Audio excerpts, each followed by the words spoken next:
Bonjour Guillaume Casbarian. Bonjour. Bon, ça y est, c'est terminé. Paris 2024, la parade des athlètes qui a clos hier soir, cette séquence un peu euphorique, on va le dire. Il y a une forme de blues peut-être ce matin, y compris pour vous? Je pense pour tous les Français, puisqu'on a quand même vibré largement avec ces Jeux Olympiques et Paralympiques tout au long de l'été. On a vu des athlètes formidables, des performances exceptionnelles, une compétition qui était magnifique, des images aussi de notre capitale et de notre pays qui étaient incroyables. Et donc, je pense que oui, tout le monde a un peu le blues et je pense que beaucoup espéraient que cet esprit des JO perdure en termes de valeurs, en termes d'attitude, en termes d'humanité que ces Jeux Olympiques nous ont tous procuré. Donc c'est à la fois du blues, mais c'est aussi un encouragement peut-être à faire perdurer cet esprit des JO dans les mois et dans les années qui viennent. Alors Emmanuel Macron n'a pas prononcé de discours, c'était initialement prévu, il y a renoncé. En revanche, on a entendu sa voix off dans un petit peu un best-of des belles images de ces Jeux, dans le contexte quand même politique, avec l'irritation qu'il peut y avoir vis-à-vis du président de la République. C'était vraiment une bonne idée? Écoutez, le président de la République, il est légitime jusqu'à la fin de son mandat et il est normal de l'entendre, bien sûr, il est normal qu'il s'exprime. Je pense que c'est d'ailleurs utile pour notre pays et il va continuer à le faire même pas un discours dans politique. les 3 ans. Mais je pense que le président de la République incarne notre pays, représente les Français en France et dans le monde et il est légitime à pouvoir s'exprimer du format qu'il le souhaite. Même dans un moment qui était un moment dans tous les moments pour les Français, pour les volontaires et tout le monde n'attendait pas forcément qu'il soit au cœur du dispositif, ce qui était le cas hier. Il est légitime, encore une fois, que le président puisse incarner notre pays et je pense que ces Jeux Olympiques ont été un grand succès et un grand succès pour tous les Français et je trouve utile, bien, que le président puisse continuer à s'exprimer. Et vous allez voir que dans les mois et dans les années qui viennent, il continuera bien évidemment à s'exprimer et à être du côté des Français, dans les joies, dans les peines, dans les moments où on est heureux, dans les moments aussi où on peut avoir des drames et des tragédies qui se nouent. Et donc c'est le rôle d'un président et il tiendra son rôle jusqu'au bout. Précisément, c'est devenu quoi son rôle quand il tient à l'inverse un discours qui n'est pas du tout politique hier soir, qui est un discours sur ce qu'on a vu en fait, c'est quoi? C'est un rôle de président qui va être là dans certains moments, dans certaines occasions? Mais le président, par définition, sera là tout le temps. Le président présidera tout le temps, à chaque instant. Et de la même manière, le gouvernement gouvernera à chaque instant. Chacun aura ses prérogatives, son rôle. Et c'est pas à moi de définir la façon dont vous allez le voir, ni sa communication personnelle. Mais de tout temps, dans notre 5e République, les présidents ont tenu leur rôle, que ce soit sous des périodes de majorité ou il y a un équilibre qui n'est pas toujours le même. Sous les périodes de cohabitation, vous notamment entendez... Emmanuel Macron. Oui, mais vous l'entendez, je me rappelle quand même de ça, enfin, je vois certaines interviews et certains historiques d'interviews de François Mitterrand à l'époque de la cohabitation, où il donnait toujours des conférences de presse, y compris devant son Premier ministre à l'époque, y compris en prenant des positions politiques fortes sur lesquelles il ne se bridait pas en termes de parole et n'hésitait pas à s'exprimer. Et je crois qu'encore une fois, la place du président de la République dans nos institutions et sous la 5e est fondamentale. Il est le chef des armées, il représente notre pays à l'international, il guide la marche de notre nation, entre guillemets. Et donc je pense que cette place-là est importante et continuera à l'être, comme elle l'a été depuis la création de la 5e République avec tous les présidents de la République. Guillaume Casbarian, le Premier ministre, donc Michel Barnier, lui, consulte ce week-end pour constituer le gouvernement. Il reçoit les ministrables, comme on dit. Vous avez été reçu ou convoqué? Non, ça n'a pas été le cas et je comprends tout à fait. Si vous proposez de rester, vous restez? Mais moi, je vais vous dire, la question qui me préoccupe et qui m'intéresse, c'est moins la question du casting que du scénario. C'est moins la question de l'équipage que la question du cap. Et je crois que nous avons besoin de nous poser pour savoir quels sont les sujets de fond sur lesquels le gouvernement souhaite agir.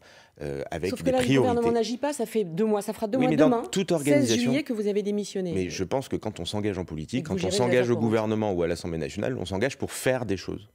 Et donc la première des questions, avant de se poser la question de qui on met à quel poste, c'est quelles sont les lignes politiques, les objectifs, le cap que l'on souhaite fixer à chacun. Et ça, vous le faites en plus dans un esprit de coalition. Vous avez des désaccords profonds avec Michel Barnier? Non, mais il y aura des sujets sur lesquels on est d'accord, on peut avancer ensemble. Il y a plein de sujets sur lesquels on convergera. Objectivement, vous n'êtes pas l'aile gauche de la majorité. Mais c'est pas une question d'aile gauche ou aile droite. Moi, de l'ex-majorité, j'ai réussi à tisser des accords, que ce soit en tant que parlementaire ou en tant que ministre, aussi bien avec la gauche qu'avec la droite. Quand j'ai porté la loi anti-squat, j'ai réussi à travailler effectivement avec le groupe Les Républicains à l'Assemblée nationale, Annie Genevard notamment, quand on l'a fait passer à l'époque. Quand j'ai poussé la loi de régulation des meublés touristiques, c'est une initiative qui a été portée par Iñaki Etxaniz et Anaïg Lemer, un député PS et une députée Renaissance. Et donc le Parlement est capable de tisser des accords et de trouver des lignes de compromis, que ce soit avec la gauche ou que ce soit avec la droite, sujet par sujet.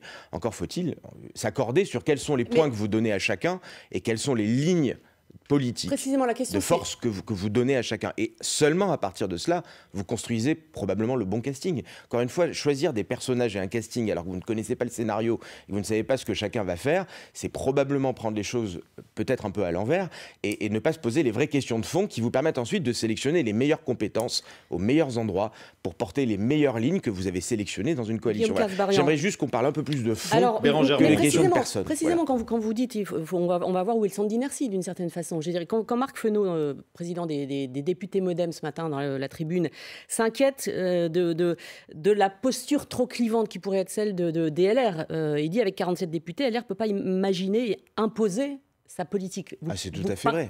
Vous partagez cette crainte ? Je partage ce fait. Les députés LR sont 47. Est-ce qu'il y a un risque que LR les députés LR sont 47 à l'Assemblée nationale. Une couleur qui n'est pas celle... En tout cas, si vous souhaitez, de toute façon, pour gouverner, pour avoir une majorité, il faut que vous essayiez d'aller chercher 289 députés. Ou que vous essayiez de ne pas vous mettre 289 députés à dos. Il se trouve que les députés LR, et c'est le choix des Français, sont 47 à l'Assemblée nationale. C'est factuel. Sur 577. Bon. Au Sénat, ils sont plus importants, bien sûr, mais ils sont là aussi dans une logique de compromis avec le groupe centriste d'Hervé Marseille. Si bien que expliquer que les institutions, le Parlement, l'Assemblée nationale et le Sénat ne reposeraient que sur LR, qu'avec le programme LR et qu'avec les propositions d'LR, et tant pis pour les autres, si c'est cette posture-là que certains choisissent, d'une part, ça ferait preuve d'un manque d'humilité, mais ça serait aussi nier la réalité, à savoir qu'on ne peut pas faire reposer la politique du gouvernement et de l'Assemblée nationale et du Sénat exclusivement sur une ligne LR. Ça ne veut pas dire qu'il ne doit pas y avoir des éléments qui viennent du programme LR, bien évidemment, mais ça veut dire que cette ligne, elle doit coexister avec d'autres lignes politiques et que sur d'autres sujets, bien les LR doivent probablement accepter que sur d'autres thématiques, ce sont les partenaires de cette coalition qui gagnent le point et qui ont des sujets et des projets qu'ils font avancer. C'est ce qui se passe dans tous les pays européens. C'est ce qui se passe au Parlement européen. Vous avez une coalition gauche, droite, centre. C'est ce qui se passe dans plein de pays sur lesquels chacun apporte 3, 4, 5 sujets sur lesquels il gagne. Ça veut dire attention à ne pas aller trop loin en termes d'immigration, sur l'AME, ce genre de choses. Ça veut dire que sur certains sujets, vous pouvez aller loin et vous pouvez gagner le point et dire j'irai très loin sur tel ou tel sujet, mais que vous acceptez sur d'autres que les autres membres de la coalition puissent faire avancer leur propre pion. C'est ce qui permet à chacun des groupes d'aller voir ses troupes et ses électeurs en leur disant je rejoins cette coalition parce que j'ai gagné gain de cause sur tel ou tel sujet, et à l'inverse d'en sortir quand vous considérez que le compte n'y est pas. Mais encore une fois, il faut revenir sur le fond et permettre à chacun des groupes de cette coalition de porter des combats, d'en être fiers, ce qui leur permettra à chacun d'être fier de faire partie de cette coalition et de justifier son soutien au gouvernement. On va continuer à parler de politique, mais aussi de logement, dont vous êtes ministre démissionnaire, Guillaume Kasbarian. Juste après le fil info, 9h-20, Claire Checaglini. Naufrage au large d'Ambleteuse dans le Pas-de-Calais. Plusieurs migrants sont décédés, annonce de la préfecture ce matin. Ce drame survient moins de 2 semaines après la mort de 12 personnes lors d'une tentative de traversée de la Manche. Le RN, toujours en quête de respectabilité après son échec relatif aux législatives. Le parti d'extrême droite va se doter de cadres régionaux pour sélectionner ses futurs candidats. Dispositif qui sera annoncé officiellement par Jordan Bardella lors de la clôture des journées parlementaires du RN aujourd'hui. La terre a tremblé dans le Var et dans les Alpes-Maritimes. Secousse hier à 20h47 d'une magnitude de 4,3. L'épicentre se situe au large de Fréjus, à une 50aine de kilomètres du rivage. Pas de dégâts ni de victimes. Démenti formel des États-Unis, Washington affirme n'avoir jamais cherché à déstabiliser le gouvernement de Caracas. Les autorités vénézuéliennes ont arrêté 3 Américains, 2 Espagnols et un Tchèque, soupçonnés de comploter contre le régime de Nicolás Maduro. France Info. Le 8h30 France Info, Bérangère Bonte, Adrien Beck. Et ce matin, Guillaume Kasbarian, député Ensemble pour la République d'Eure-et-Loir et ministre délégué du Logement, démissionnaire. Le nombre de ménages qui attendent un logement social explose. Plus de 2,6 millions de ménages selon un décompte il y a quelques jours de l'Union sociale pour l'habitat que préside Emmanuel Cos, qui a été elle-même à ce ministère sous François Hollande. C'est 500 000 de plus que l'an dernier. Elle dénonce le désengagement du gouvernement, notamment en termes de crédit, le gel d'une partie des financements dédiés à la rénovation du parc social. Est-ce que c'était vraiment une priorité de ce gouvernement? C'était une priorité. Juste, je mettrai en perspective ce chiffre que vous avez cité de 2,6 millions de personnes qui attendent un logement social. Je rappellerai que les 2/3 des Français sont éligibles au logement social. Si vous êtes à Paris, que vous gagnez 5 500 € et que vous êtes un couple avec un enfant, vous êtes éligible au logement social. Et si vous êtes en province, et que vous gagnez 5 000 €, 5 200 € et vous avez 2 enfants, vous êtes éligible. Donc, je pense que le sujet principal, c'est pas le nombre de personnes qui demandent un logement social, puisqu'encore une fois, 2/3 des Français ont le droit d'en demander. Le sujet qui m'intéresse un peu plus... On est entre 600 et 7 ans d'attente. Ça, c'est un chiffre Le sujet qui est principal, c'est pas le nombre de demandeurs, à mon sens, c'est la durée d'attente, c'est-à-dire le nombre de jours ou d'années, comme vous venez de le dire, pendant lesquels vous ne pouvez pas avoir accès au logement social. Vous êtes sur la file d'attente, vous êtes sur la liste d'attente, et vous attendez alors que vous en avez vraiment besoin. Et tout l'enjeu, et tout ce que nous avons essayé de faire, c'est d'accélérer cette file d'attente dans un contexte de crise du logement. Mais c'est pas le cas, très manifestement. important. Mais on est dans une crise du logement qui est très profonde, que personne ne nie, issue aussi d'un taux d'intérêt qui a atteint les 4% il y a quelques mois, qui avait historiquement été bas et qui avait monté significativement. Il n'y a pas un secteur qui est aussi sensible que le logement vis-à-vis du taux d'intérêt. Donc, la question, c'est comment est-ce qu'on accélère la file d'attente? Il y a 2 leviers. Le premier, c'est produire plus de logements. Donc sur ça, on a mis en place des territoires engagés sur le logement. On a signé un pacte pour construire 75 000 logements intermédiaires. On a mobilisé les EPF, les établissements fonciers, pour construire cette année 17 000 logements de plus. Donc on a la mission qui m'a été confiée est celle d'un choc d'offres pour produire plus de logements. Et donc, c'est tout l'enjeu de la politique qui a été menée ces derniers mois dans le temps qui ça n'a pas l'air de fonctionner, Guillaume Kasbarian. Les professionnels du logement vous disent, y compris pour le logement social, ils vous disent on a tellement... C'est pas que les taux, ils disent c'est les normes, il y en a beaucoup, on a du mal, et on ne nous aide pas à simplifier, accélérer les délais, etc. C'est exactement ce que nous avons lancé dans le projet de loi que j'ai présenté au Parlement, au Sénat. Il a été adopté en commission. Il avait vocation à continuer à être examiné pendant l'été au Parlement. Vous demandez à ce que le prochain gouvernement le reprenne? Je souhaiterais en tout cas bien évidemment que les chantiers que nous avons initiés puissent continuer, et surtout qu'il y a une majorité, je pense, au Sénat et à l'Assemblée pour le faire. Ce projet de loi, il permet de simplifier pour construire plus vite. Il permet de donner des outils aux maires pour l'attribution des logements sociaux. Et puis, il permet aussi d'accélérer la rotation et la mobilité au sein du parc parce que, pardon, mais oui, il y a aussi une question à se poser sur ceux qui sont dans le logement social aujourd'hui, qui y restent, alors qu'en réalité, ils n'ont plus vocation à y être. Soit parce qu'ils ont des revenus qui ont largement augmenté, soit parce qu'ils ont hérité de patrimoine.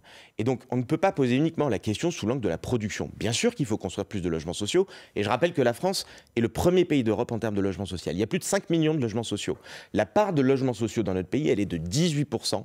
Au niveau européen, elle est de 9%. Ça veut dire que nous avons déjà beaucoup de logements sociaux en France et il faut continuer à en produire plus. Mais il faut aussi s'interroger sur celles et ceux qui, éventuellement, sont dans un logement social, mais n'ont plus vocation à y être et doivent laisser la place à des personnes qui sont plus prioritaires et qui devraient pouvoir y rentrer. Ça, c'est quelque chose que vous avez beaucoup répété, que certains locataires restent, etc., qu'il y a des abus. Sauf qu'il y a des contrôles et vous le savez. Non, c'est faux. Alors, pardon, mais j'entends, tout va bien, Madame la Marquise. Les Français qui nous entendent et qui vous regardent savent très bien que oui, il y a des personnes qui ont largement dépassé les plafonds qui sont toujours dans le logement social, des personnes qui occupent des 4 pièces, des 5 pièces, alors qu'en réalité, les enfants sont partis et qu'ils devraient normalement rendre ce logement pour pouvoir bénéficier à d'autres familles.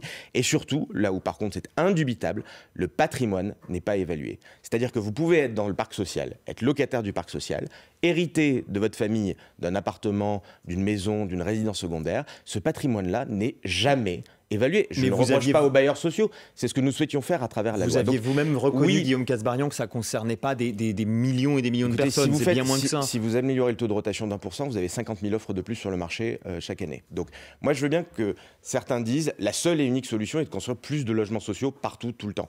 Et objectivement, on a fait le maximum avec Territoire engagé pour le logement, le pacte d'engagement, les EPF pour débloquer du foncier et en construire plus. Donc oui, il faut en produire plus. Mais prétendre que c'est l'alpha et l'oméga et qu'il n'y a rien à voir, circuler, il n'y a rien à voir sur l'occupation des logements sociaux, ça, je crois que ça n'est pas honnête. Et si on veut vraiment traiter le sujet, on doit à la fois produire plus, mais aussi on doit s'interroger sur la mobilité au sein du parc, la rotation du parc social.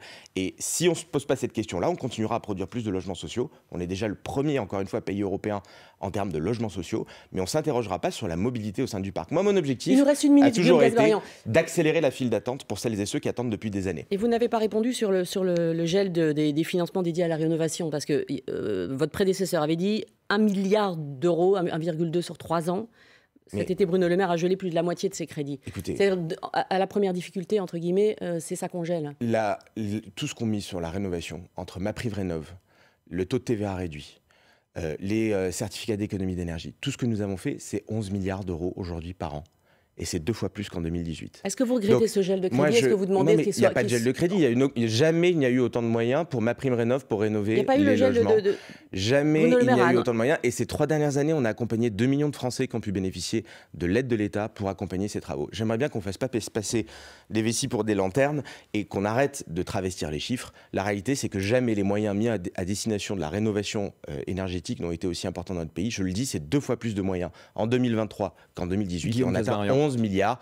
Vraiment, les moyens sont mis en place par l'État pour accélérer la rénovation des logements dans notre pays. Guillaume Kasbarian, une question d'actualité de ce matin. On apprend une nouvelle fois que plusieurs migrants sont morts lors d'une tentative de traversée de la Manche dans le Pas-de-Calais.